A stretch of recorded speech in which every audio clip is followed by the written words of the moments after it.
The American Kestrel is North America's smallest falcon and is this video's featured creature. I would venture to guess that sightings of American Kestrels for most people occur while the birds are perched on utility wires along roadways. I enjoy observing and photographing these birds, which is usually done at a distance as they are quick to take flight upon human approach.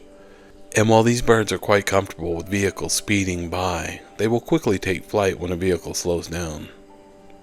However, I recently had the pleasure of watching an American Kestrel couple successfully raise their family. I observed them for a couple of months, from a distance of course. I wasn't able to see the babies while in the nest without disturbing them, so I didn't set eyes on them until Mom and Dad eventually brought them out for a big day of discovery. I did, however, see the parents bring in lots of food over the weeks, about 50% of which, oddly enough, consisted of small snakes, garter snakes, decased brown snakes, etc. In this crummy photo, here is Dad with one of those small snakes. He would take the prey to a perch and take a few bites before handing it off to Mom, who would also take a few bites before taking it to the babies. Here's a photo of Dad atop a Phillips 66 sign. He had captured what I believe was a large moth. He stayed at the top of the sign and took a couple of bites before taking the rest to Mom at the nest, who I presume fed it to the babies. They are certainly excellent hunters and were great parents. I was nervous for them, however, as their nest was in a building that was undergoing some remodeling, but they made it through. These birds live in a semi-urban environment, by the way. Eventually, Mom and Dad brought the young ones out for their first big day in the real world, and the birds behaved, just as you might expect, like teenagers with their first taste of freedom. And they each had their own personality, that's for sure. There are 2 boys and 2 girls. On the first day, they stayed either on or close to the ground. They also stayed within about 30 feet of each other. The girls certainly stayed close to each other, for the most part. They got along well, unless there was food involved, then it was everyone for themselves.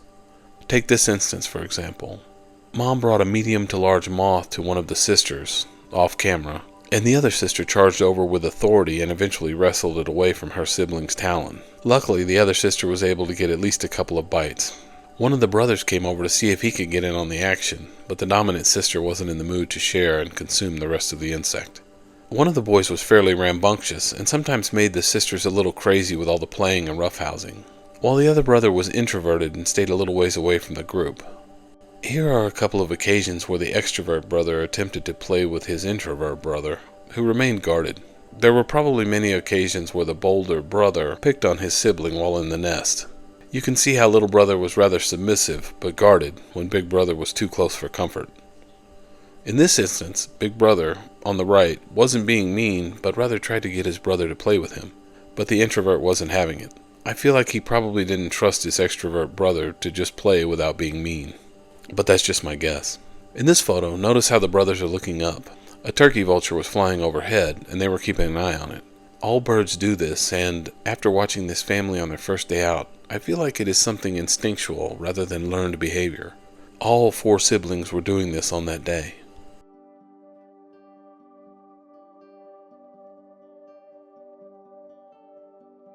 Also, don't worry about the introvert brother. He was quite healthy and I'm sure he will do just fine in the future. As indicated previously, Mom and Dad continued to feed them.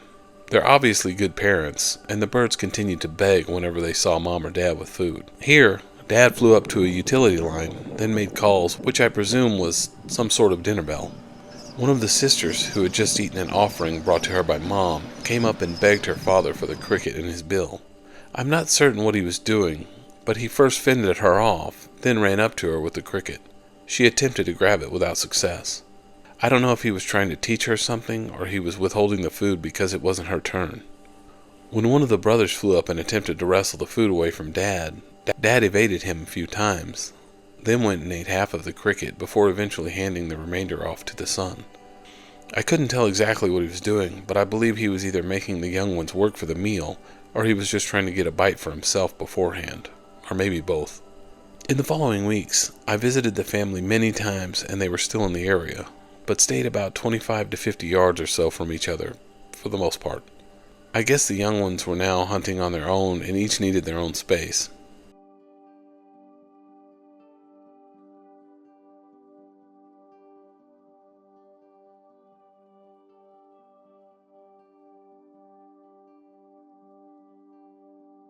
The American Kestrel is often called a sparrowhawk, but it is actually a falcon. It grows to a maximum length of 12 to 13 inches. The American Kestrel might be the most colorful of all raptors in the United States.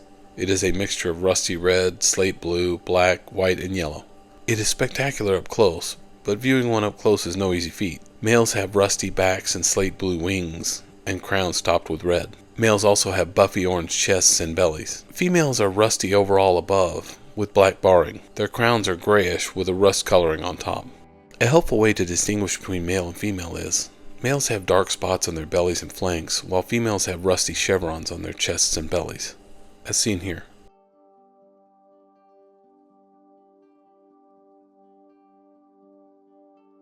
American kestrels prefer open areas with short grass interspersed with trees. In winter, these birds are commonly seen perching on utility wires along roadsides, as mentioned previously. The American kestrel's diet consists mostly of insects and other invertebrates. However, it will eat small rodents and even smaller birds, such as sparrows, but that is uncommon. Although they are mostly diurnal, kestrels will sometimes perch on light standards or foul poles at nighttime sporting events, where they track moths and other insects in the powerful stadium light beams and hawk the insects out of the air. Some of their hunting flights have even made it onto television sports coverage. The American kestrel's permanent range includes most of the United States. It also has permanent populations in Mexico and South America. During the breeding season, its range expands north into Canada and Alaska.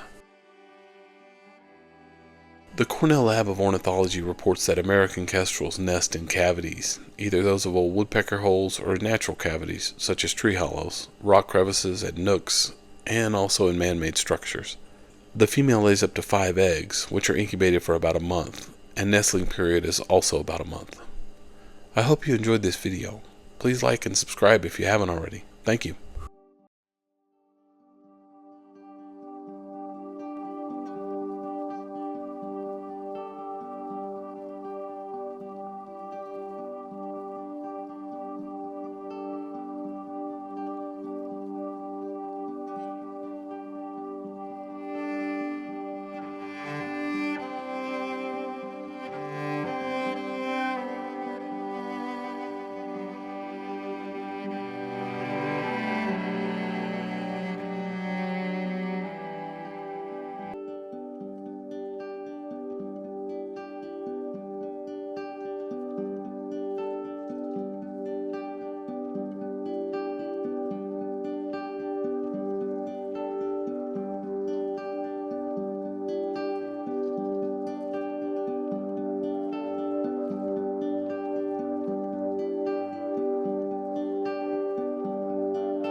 Oh, hello. I'm Randy from Randy's Natural World. I hope you enjoyed the video on... The American Kestrel. Yes, that's it. Today I'm pretending to be a scientist. Maybe I'm doing research on a 5 o'clock shadow, I'm not sure. But that's neither here nor there. I'm hoping to speak to those of you who haven't subscribed yet. Here's a list of reasons why you should. It's free. You can't beat that price. Number 2, quality content. Always quality content. Number 3, YouTube allows unlimited subscriptions, so there's no reason not to. Anyway, number 4, are you a procrastinator? There's no need to procrastinate. And I know what you're thinking, Randy, I'll subscribe when I get around to it. Well, here's your round to it right here. Round to it. So go ahead and subscribe. Go ahead. A wise decision.